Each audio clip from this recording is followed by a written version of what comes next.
Alive. You ever watch the movie Never Ending Story? Yeah. You remember what it was about? Oh, I don't know. I remember some of the characters and stuff like that, but I don't know what the whole theme is. I've tried to watch it as an adult, but my kids didn't really want to see it, so I just didn't. I haven't watched it. Yeah.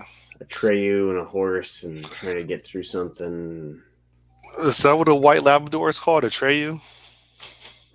Atreyu, isn't that the guy, the kid?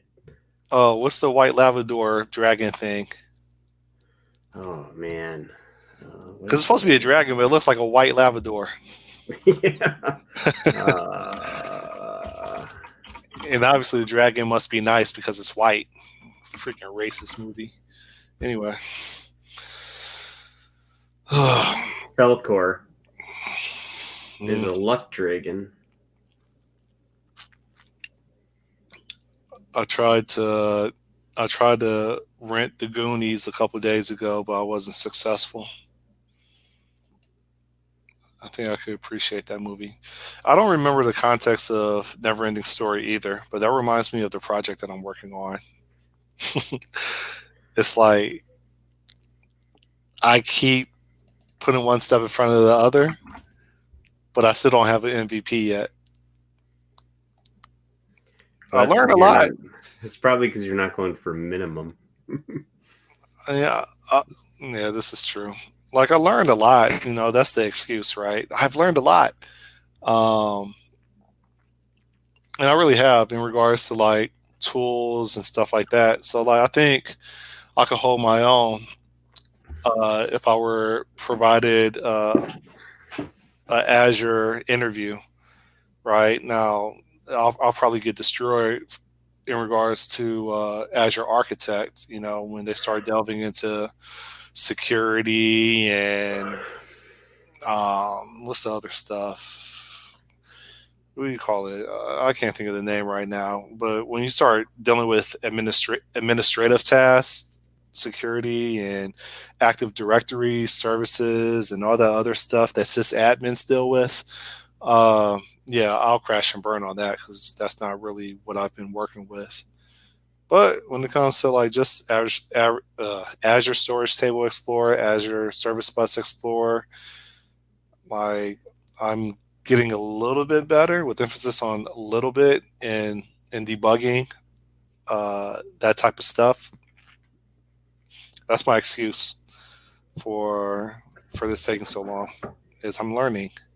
I I'm making mistakes that are edged into my brain so that when it's go time and I'm working for an actual client and I'm billing at $125 an hour, they're paying for my experience and everything that I know not to do. That's what I've convinced myself. So Well, you said that was part of the reason all along was to make yourself marketable in this space. So if you're succeeding, that's good. yeah, these is it just you or me, or are these weekdays really like just running together? And it's like the weekend really doesn't have value anymore if you're on lockdown. To me, it doesn't. Yeah, it's different for sure. I mean, I had to think yesterday, like, oh yeah, tomorrow's Friday. That's we got our call on Friday because it's just what day of the week is it any given day? You don't really know. So, but yeah, it's getting nuts. Did Minnesota open up partially? No, not really. They have the stay at home order until the 18th now. They just extended it, but they I think they gave more leniency to retailers and stuff to do curbside pickup and delivery type stuff. So like I think my brother-in-law who owns a shop has been closed, and it sounds like he can do curbside or delivery stuff, but I don't know what that means. It's pretty, like I said, I think last week, it's pretty silly considering he's got onesie twosie people in there, never really a crowd. Um, if he can get his hands on some Lysol wipes to wipe his door handle, that's pretty much it. But you go to a place like Menards or Walmart, and it's just packed with people. So it's like Yeah, it's I feel just like you don't not. like. I feel like you don't like Menards or Walmart. I think Menards is something that's probably local to Minnesota.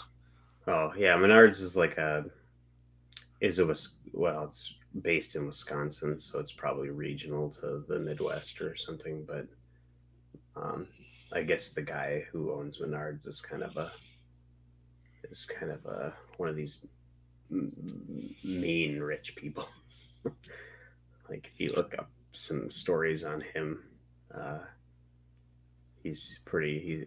There's some very not nice things. My brother worked for a company, uh, a Menards company, kind of like a subdivision that makes like their cement blocks, and he said he was John Menards was the worst. So, but it's just something where, like, if you call out Walmart, people have to go get groceries and stuff like that. So, but I mean, people can really try to refrain from doing big home improvement projects if this was a really big deal to everyone. But they're not. Well, So they have a lot of time on their hands, and they're forced to share space more often with other people that they're not used to sharing space with at particular times. So yeah, like they're trying to stay busy, get their mind off of things.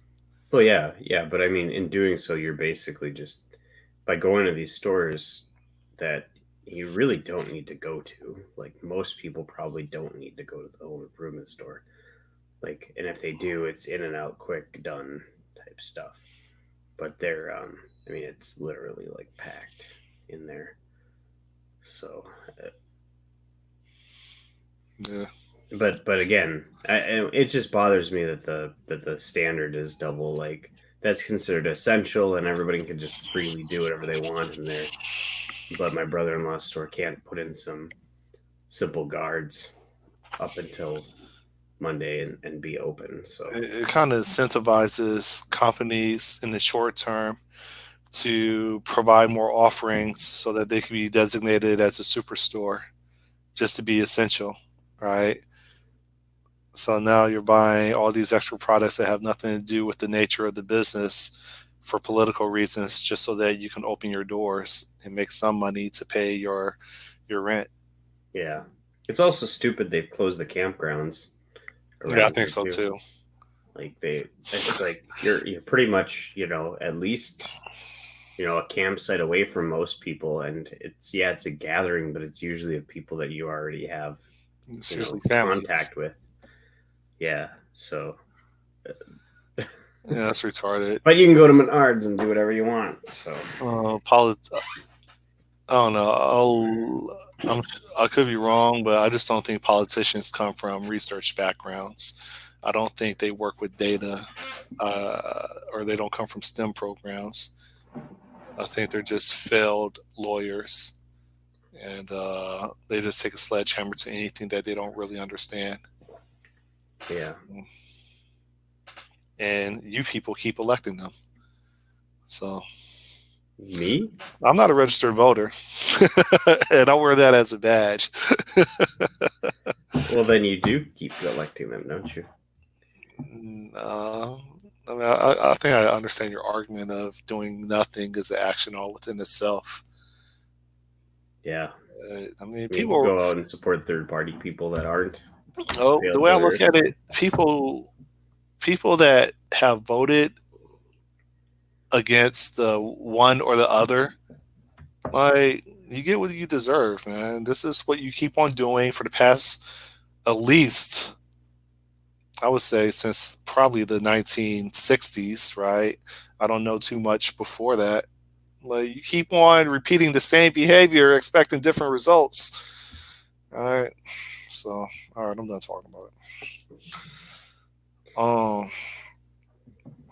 I got Azure. Well, let me start over. So, in regards to this project and this mobile delivery for food, uh,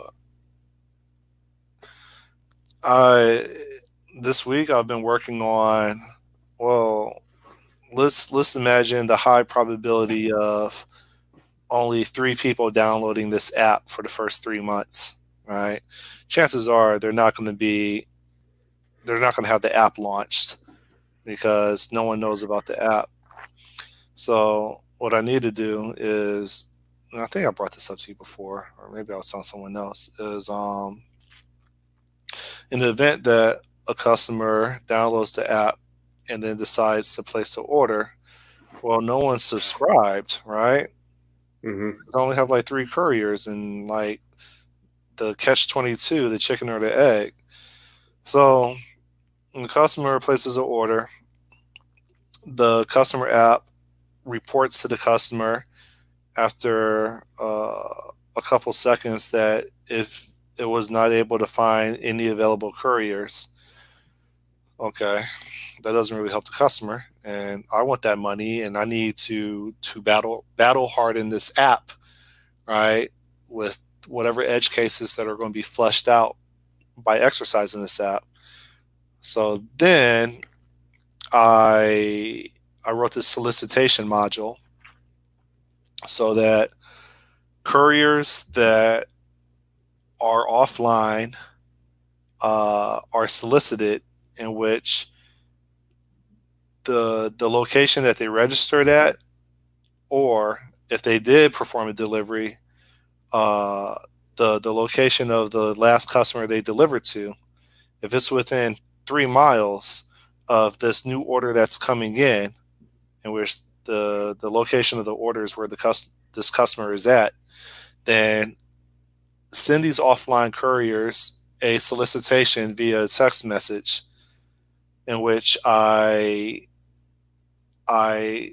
explain to them what the commission is for a order that a customer has placed.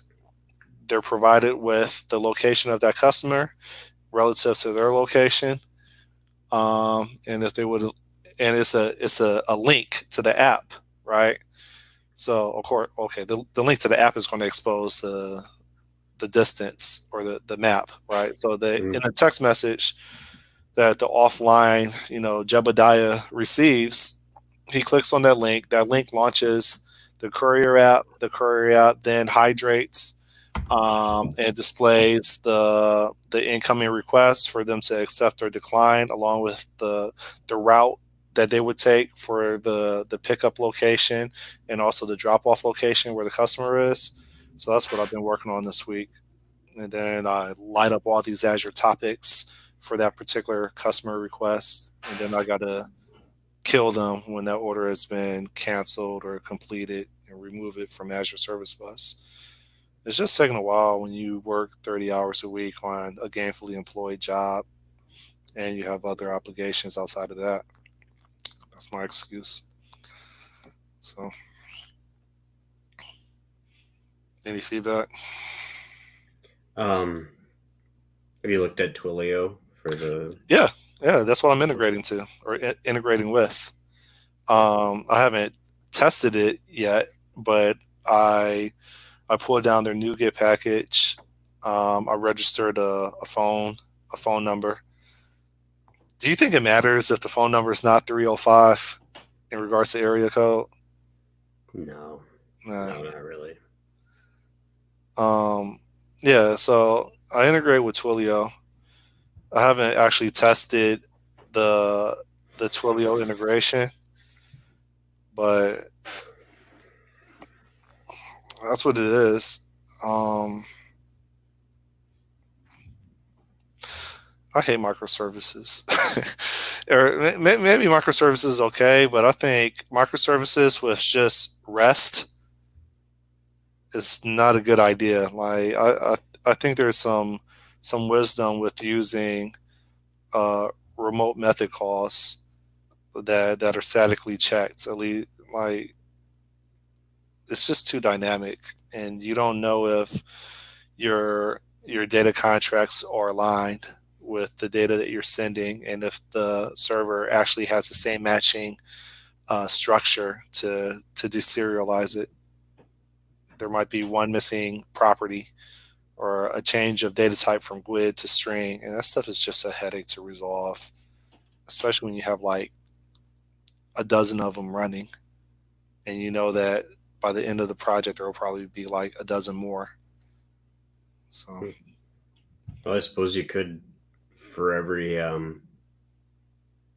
and I don't normally like doing this, but when you're in the same ecosystem, I suppose for every service you could package up a contract or a client into a NuGet package, just the things, and then send them out like an interface and yeah, whatever, and then just have a set of published API packages with the static data types in it or DTOs in it. the or by default, are solutions going to pull down the latest NuGet package? I feel like it's not, because I feel like with Xamarin Forms, I manually have to pull down the latest version or revision of Xamarin Forms in every single solution that participates in this enterprise delivery system. So Um, I think I just answered my own question. yeah, well, I mean, you can set a wildcard in NuGet so that on build it will download the. And I don't know if it does it. I don't think it checks it every time, but if you have to pull down the package, it'll always get the newest one. But that would still require you, I think, to. I don't know. I haven't ever used the wildcard ones because I'm not.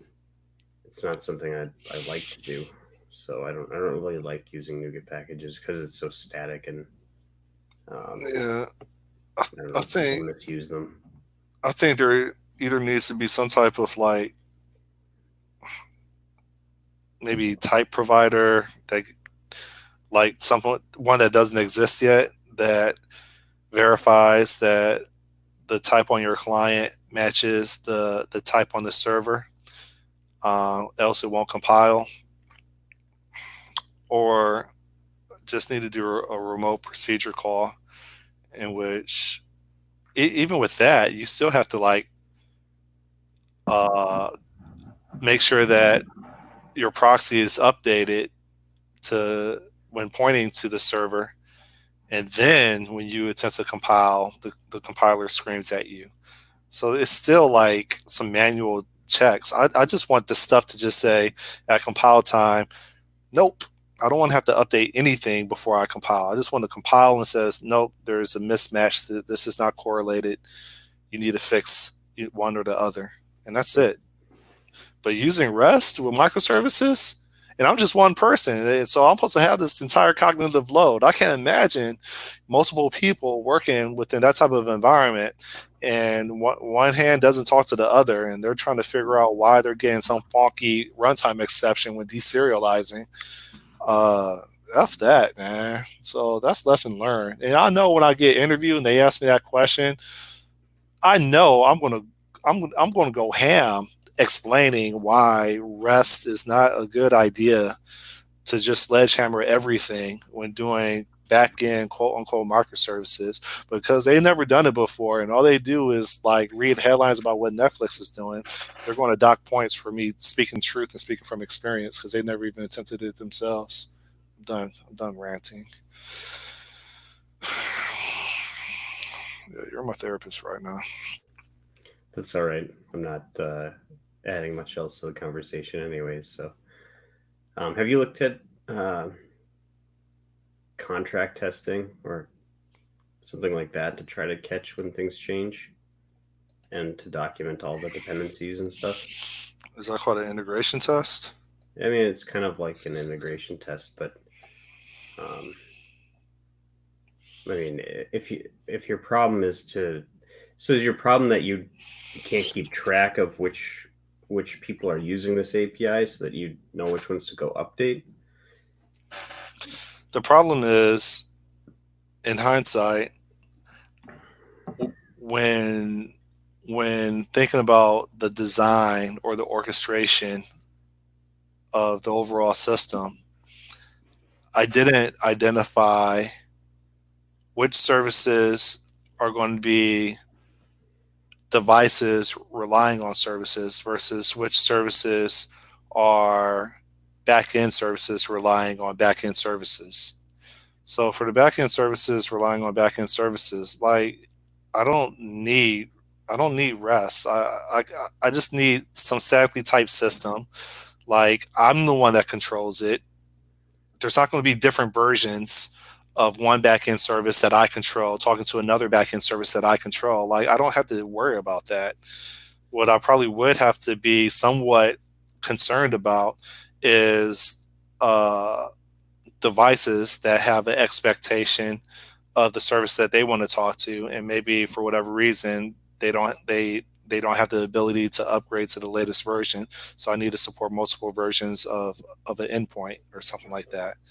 I'm not a backend developer, so I'm sure some of this that I'm saying is probably doesn't make sense because I'm not used to working in this arena because my day job is I'm a front end developer, you know.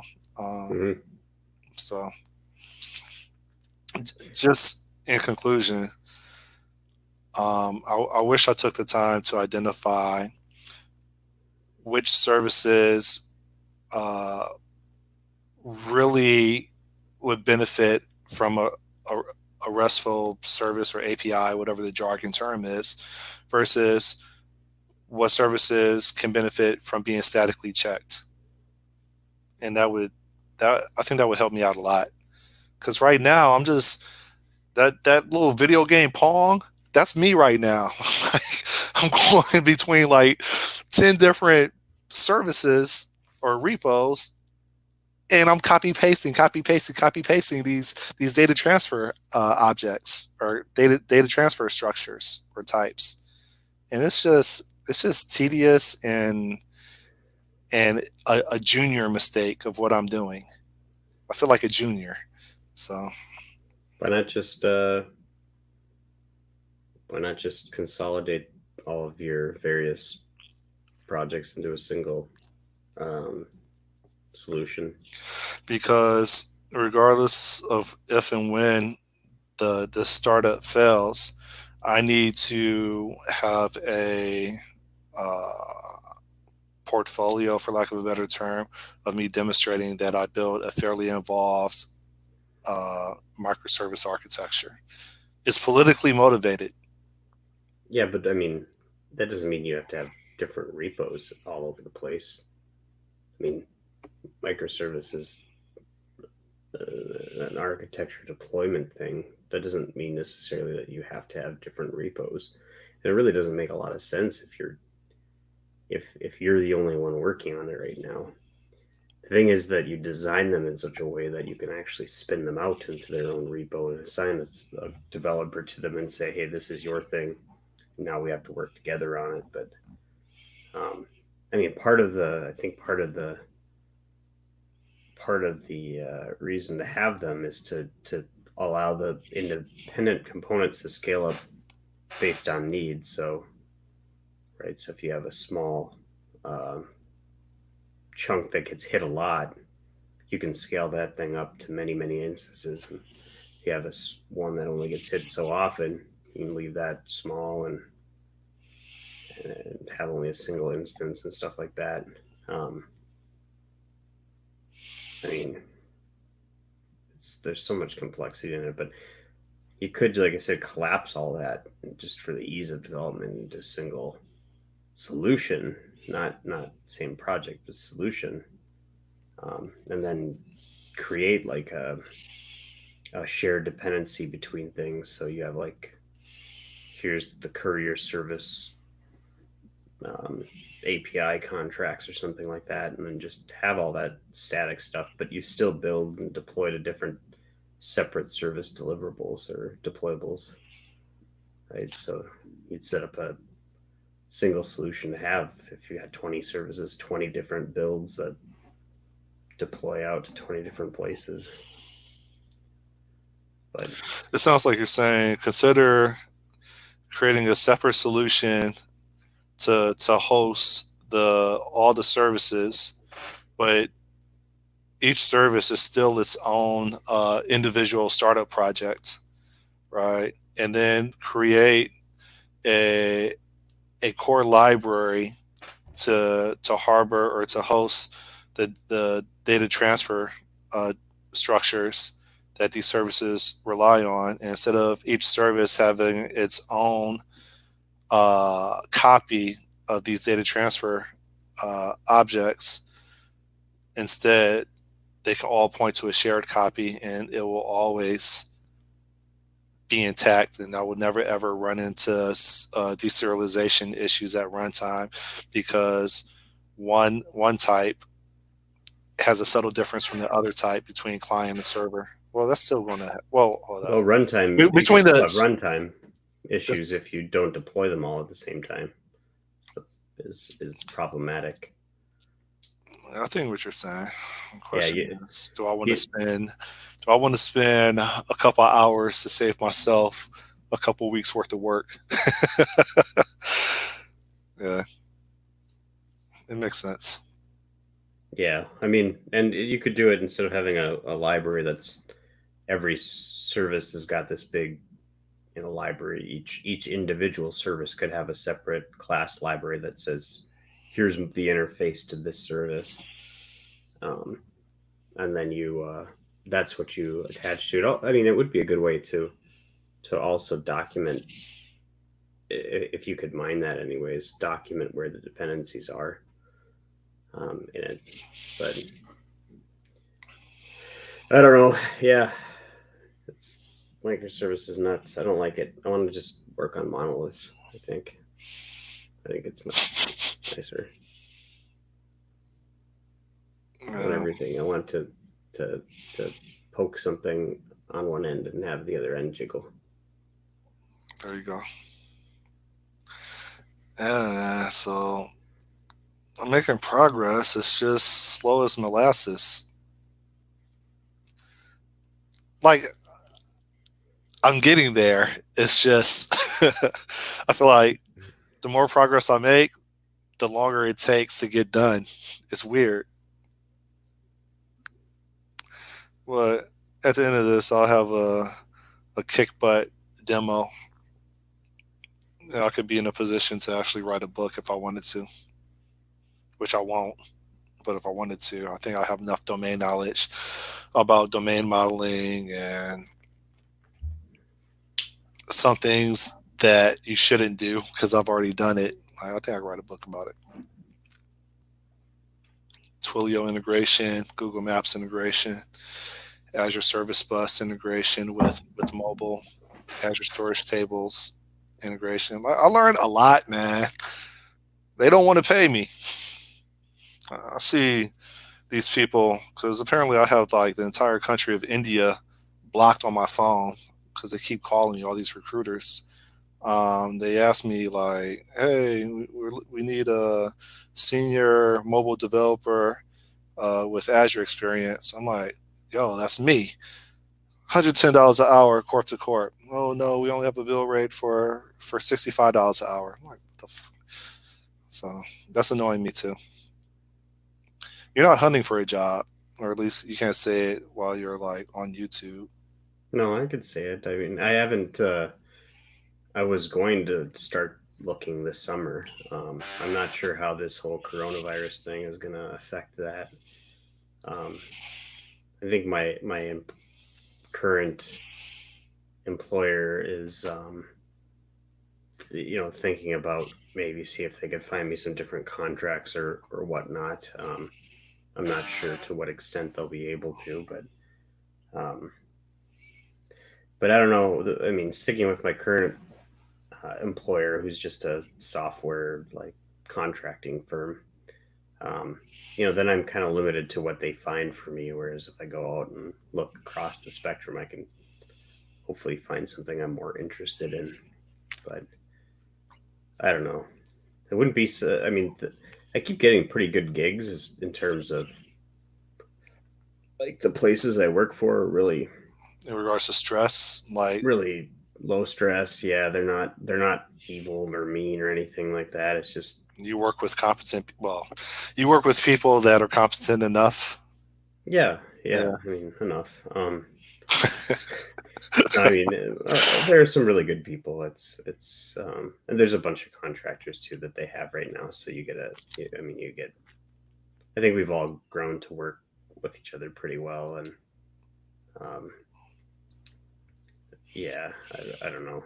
I've gotten kind of lazy about certain things as this project's progressed, but yeah, I don't know. Like I said, I don't know what this coronavirus thing, if what the job market's going to be. Um, and then I don't want to switch up something just to get something worse or whatever. I don't know. I'd like to work on something though that I'm actually interested in, aside from just developing for it. So like like I sent an inquiry. I didn't ever hear back, but there's a startup. Um, I guess they're probably kind of well funded now, but that's doing esports for high schools, and I think they got developers to work on scheduling software and stuff like that. But working with something like that, where I'm interested in esports, I'm interested in um, having that available for schools. Um, I mean that's kind of like a personal mission or personal interest aligned with the job. That'd be pretty cool to land something like that. But I don't know. That's all. And a lot of the cool jobs are in Silicon Valley, and I'm not moving. So I would also, my ignorance would force me to say that a lot of the cool jobs, quote unquote, are probably higher stress level. yeah, well, and yeah, geared towards not so many people with families and stuff like that. It's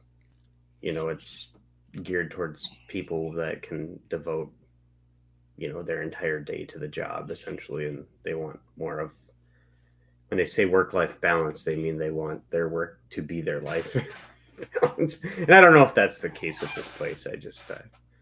Yeah, I mean, I just get the perception that people in Silicon Valley just work endlessly and don't have families. So, whereas if you're working in the Midwest and your job's just kind of there, but I don't Yeah. know. I mean, if for the right type of situation, I might work all sorts of hours.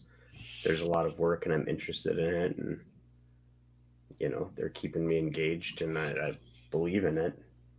I mean, I wouldn't mind working, and especially if I'm not. I mean, if it's not a billable thing too, if it's actually full time, you're just salaried. It would basically be if Or if you, there's stock options, I mean, that'd be it pretty much comes down to this. Like, if you really want me to dedicate the next, let's say,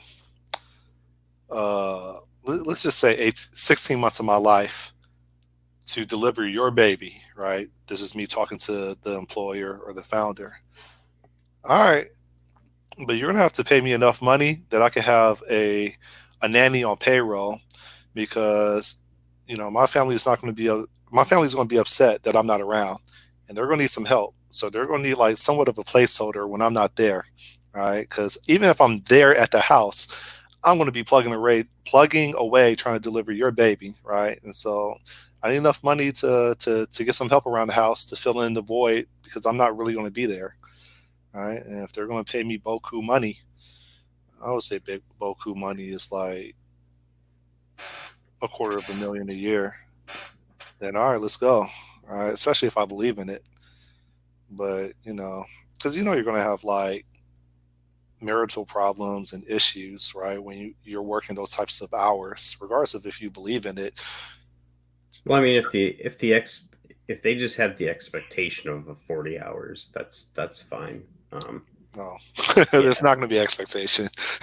yeah, Yeah, I'm talking about the example where it's going to be grueling work, and there's going to be like deadlines and demos and high visibility, your name is attached to it, right? Your reputation is on the line consistently every single week for the next like 16 months.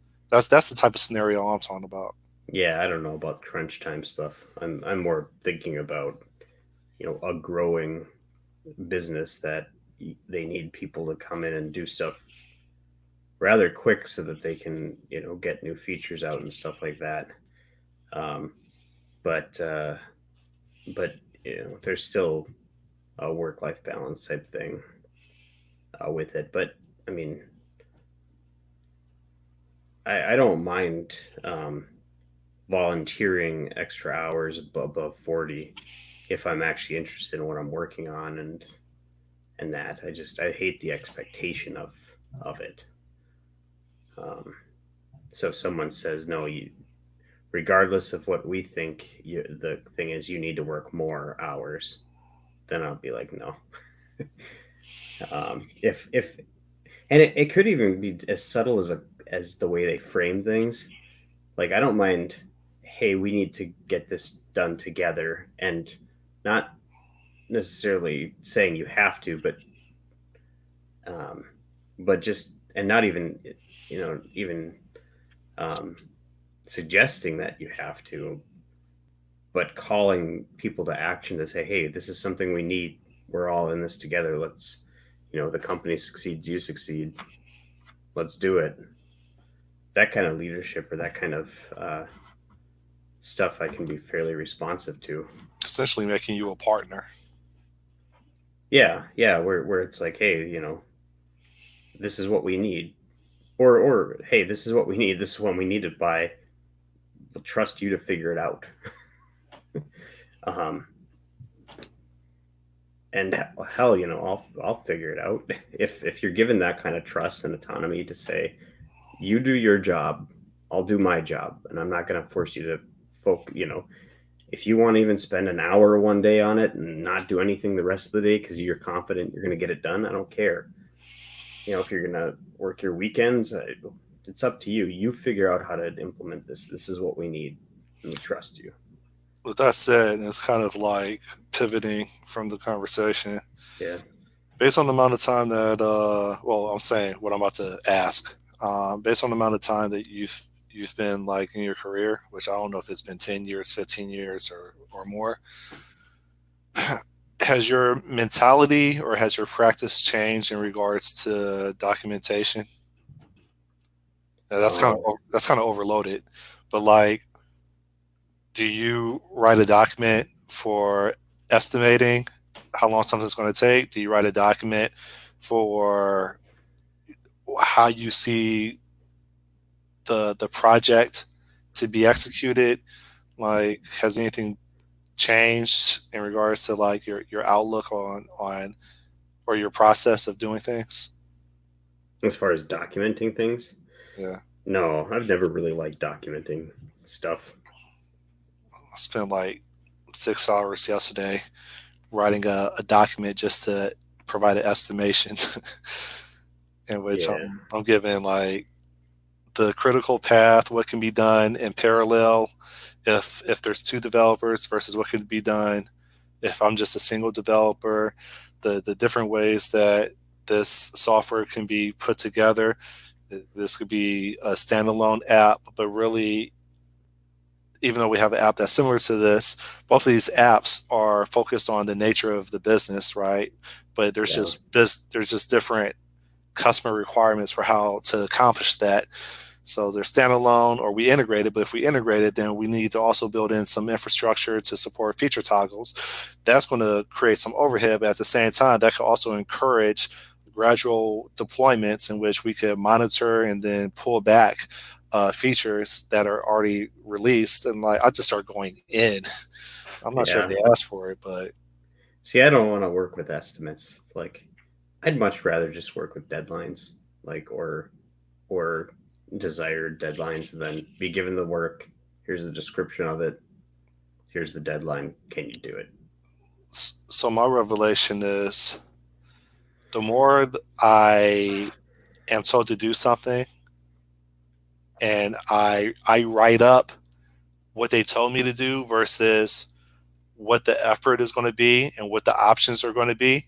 And then I transform that into, all right, I'm so sick and tired of people dictating how I work. I'm going to use this as an opportunity to write up a design, whether it's a design for a project or a design for the actual software being built, that I'm going to write this up in a way that I'm going to tell them what the options are that I don't mind them picking from. And they get tunnel vision on the options I give them, and they don't focus on anything that's outside of it. And that's how I maintain control. So Yeah. And maybe that's just the nature of if you're doing contract work or consulting work. Um, mm, it is usually time box, but I'm thinking more of a if you're full time employee somewheres and the company's rapidly growing or but in early stages rapidly growing. So it's not too big and you know they need features really quickly to demo something or to get the next client on board and they need it by this date. That kind of I actually really like the the stress of here's a bunch of work and we need it by this time. why would you Like like that? I just it because it like if they don't have other requirements on you, I mean that's like a supreme opportunity to do really creative problem solving. By Like yourself or with a team? I think it'd there's a be like difference. if you're up in like so you think about like that move or that event Apollo 13 or whatever when they're up there in the thing and they're trying to figure out all right, we've got this much time. This is what we've got in the building, or in the shuttle or whatever shuttle capsule, and we need to get these astronauts home. How are we going to do it? Or we need to solve this oxygen sensor thing. How are we going to do it? Like that's where your mind just that's where you really have to dig in and figure something out, and that kind of rush is I don't know.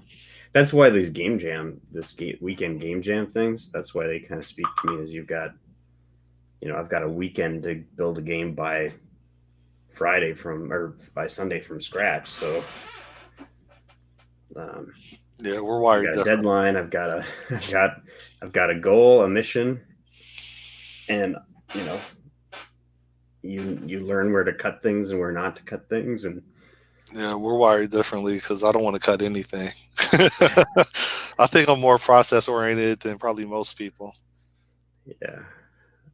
I don't know. I just want to do. I think maybe it boils down to I want to do rapid application or feature development, like really rapid, and especially on the prototyping end of things, or whatever. I just hate everything that's involved with big corporate, you know, heavy software and Governance. It, governance. it, Yeah, it and sounds like you appreciate hacking more than you appreciate engineering, probably as yeah, in hacking things together. It works versus careful planning and execution. yeah, probably. But there's the thing is that I think that's overlooked. There is a good market for that type of work where you are hacking things together as fast as possible. But I think it's dominated by people that are coming out of code camps because they don't know any better. No, I'm just kidding.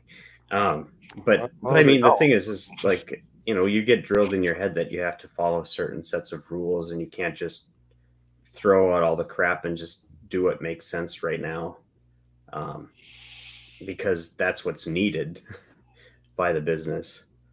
Um, but I think you can do that kind of rapid dev hacking and still bring a senior like mindset to it and put in patterns and use techniques that aren't that are good and produce good quality software in a very short period of time. um, I don't think those things are mutually exclusive, like just purely just using more functional approaches instead of just procedural or object oriented approaches. That alone, I think, uh, is enough to produce considerably better software, but still be hacking at it. So It feels like you've been converted, yet you still haven't learned a functional programming language. It's like yeah, you preach FP, but you don't know a language yet, or at least you haven't practiced it yeah, significantly. I know. I mean, we talk about. I think it's the conversion within because C sharp's multi paradigm, right? It's just not great at functional programming. It's okay at it, but and I'm not doing it exclusively because there's a lot of stuff that isn't set up for that paradigm. EF core is not set up for functional anything. I would argue that Um, C sharp is not multi paradigm; is just a general purpose language. But yeah. So, but I mean, I like I said, I think I've said before, I see value in strongly typing everything. I see value in smart constructors. I see value in uh, uh, like match typing, um, exhaustive pattern matching. case. Yeah, well, yeah, exhaustive case matching, which is it's possible to do. It's just only by discipline. It's not built into the language, right? Do you think at a very abstract level, do you think the ends justify the means? Like, is your personality focused on the ends justify the means, or contrary? So, for example, I run into this almost all the time. That's why I just stopped asking permission and I just start writing F sharp. But the argument is, well, you need to be thoughtful, considerate that whatever whiz bang language that you feel is solving the world's problems, it it is, but people aren't trained in it, and the business needs people to will need people to maintain whatever you build if you use some weird language or some unheard of language. But you know that you using this language that addresses a lot of the issues that our 20-year-old languages, Java, C sharp, uh, have created, or side effects of, you know that there's a quicker time to market. What's your thought process? Do you ask for forgiveness over versus permission, or do you still try to be transparent, ask permission to use a language in which you know anytime you ask permission, you're deferring or delegating responsibility to the person that says yes, right? And you know that 9 times out of 10, they're going to say no because they don't want to be the scapegoat if something goes wrong. Well, I mean, the concern about maintaining is valid in terms of people knowing language and stuff. Like you said, I get the functional stuff and I want to do that. I still haven't learned F sharp yet. I mean, I could probably read it and get by. Like if I was given a project and said that I've never seen before, a simple one, and it's written in F sharp, and it said, "Hey, you know, modify it to do this," I could probably figure it out. It would just take me a few days, maybe. Um, but I mean, there are their concerns are valid there. Where if you want to find people to maintain it, it's easier to find people who say C sharp, Java, whatever, than it is to find an F sharp person. So And what's weird is they don't really drill into what that really means. yeah, It, but it, that's the thing is I don't want to have to ask about it. I just want to be told, hey, figure this out. yeah, We don't you're a care how real you do it. software vendor. Yeah. And the thing is there are people that are available in F sharp or Clojure or Haskell. They're just not ubiquitous like JavaScript, Python, C Java, sharp. and C sharp, Yeah. right? And okay, so We'll have to search hard and pay a lot of money. Okay. Versus what? There's when you pick your language, you pick your camp, right? You pick your language, you pick your discipline, right? Or I would really say pick your paradigm, pick your discipline. And so, yeah, you want a C sharp developer. All right. Does that really mean that they're going to be really good at design and problem solving? No. You could say the same thing about a Haskell or F sharp, but there's almost 99.9% of the time, if you hire someone that's a functional programmer, they're also an object-oriented programmer, which means that more than likely they they have the discipline to pick and choose which paradigm is applicable versus sledgehammering OOP into every aspect of a system, right? So you get an added benefit of someone that has demonstrated curiosity and thought process, critical thinking, right? And there's a reason why they learn the FP language. 9 times out of 10 is because they want to figure out an alternative, if not a better approach to solving problems. That's what you're really hiring, right? Yeah. But they No, get that makes off. sense. I tell them that 8:24. You're an hour behind me, right? You're 7:24 over there. Yeah. It's Mayday. When you gonna finish your table? I was thinking about that actually yesterday. This summer, sometime I'll take a weekend and get the rest of the stuff on it. But I don't know. Haven't had much motivation to do much of anything. So You still playing your League of Legends? other than that, yeah, I do that all the time.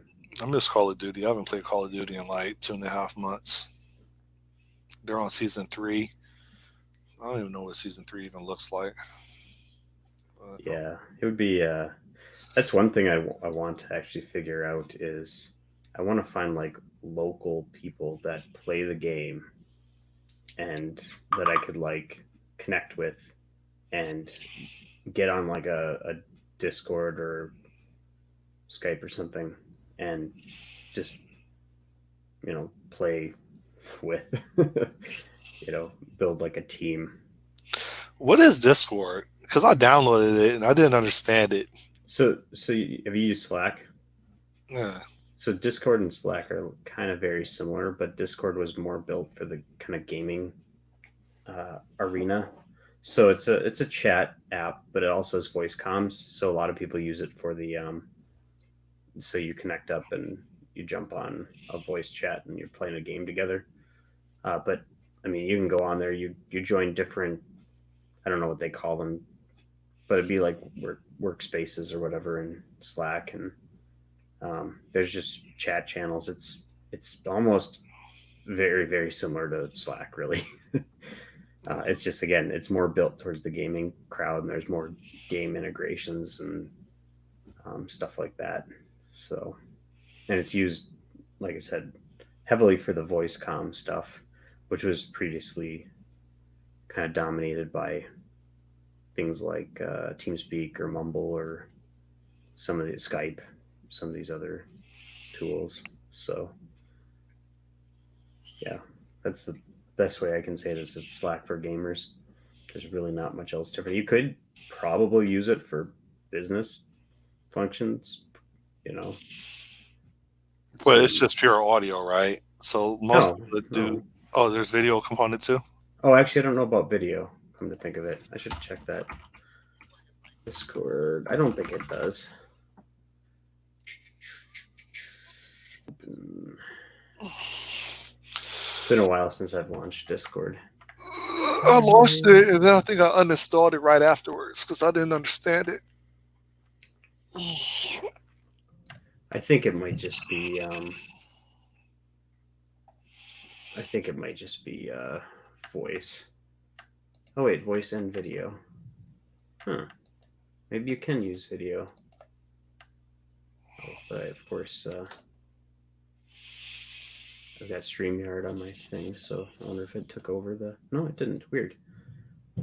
Yeah, I don't know. There is apparently video option too.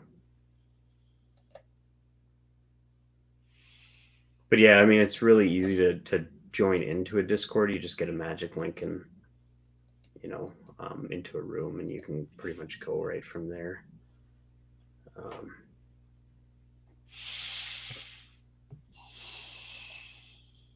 Friends, add a friend. But yeah, I don't know if you get into if you get into your gaming circles online or whatever, you're going to be using Discord probably to chat with them. 9 times out of 10. It's a All good right. tool though. It's a really good tool. It's well written and works really well. Oh, it's open source. I don't know if it's You said it's well written.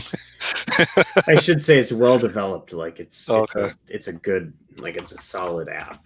I mean, you use it and it works. So it's clean. It's cool. It's whatever. I don't know where We they're have a actually. couple. We have a couple minutes left. I'll get this off right now. I'm really enjoying like mentoring on Twitch.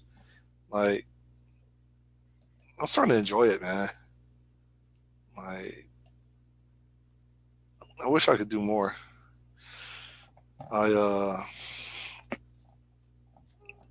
this one guy, Pavo.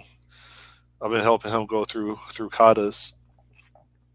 He wrote a blog post on what he's been learning. I think he's probably smarter than most people when it comes to picking up a language. I wish there was some type of platform for people to mentor others, like in real time. I guess it's called Twitch. That's dedicated. I don't think it is. Yeah. No, I mean I think there probably is something like that, but I don't know why.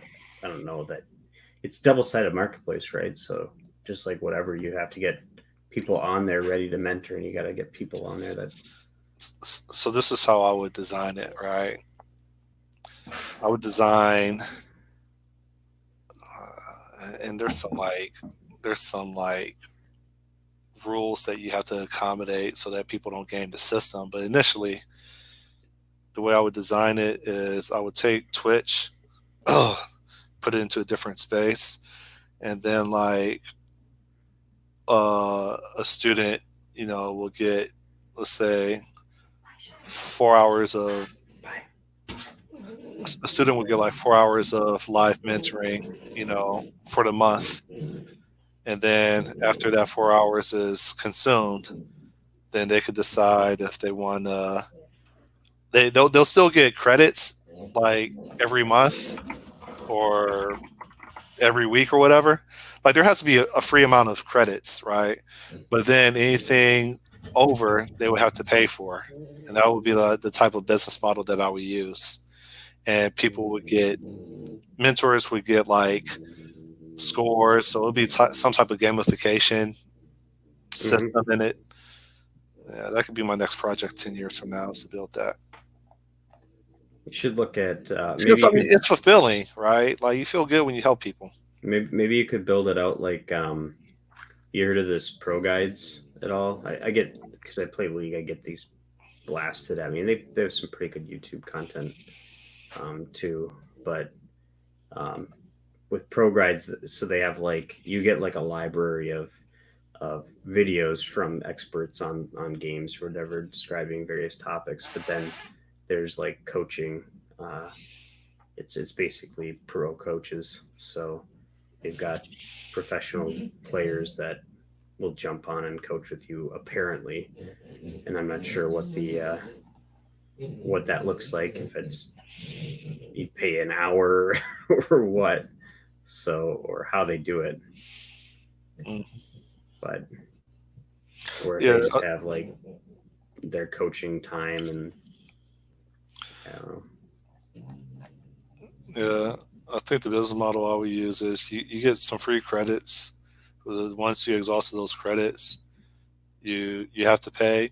Or if someone is currently mentoring another person, you can buy their time, which will incentivize them to stop mentoring the other person for free or for a lower fee and transition to you since you're the highest bidder for their time, right? If you build up that type of reputation where you're quote unquote in demand, right? So that's interesting.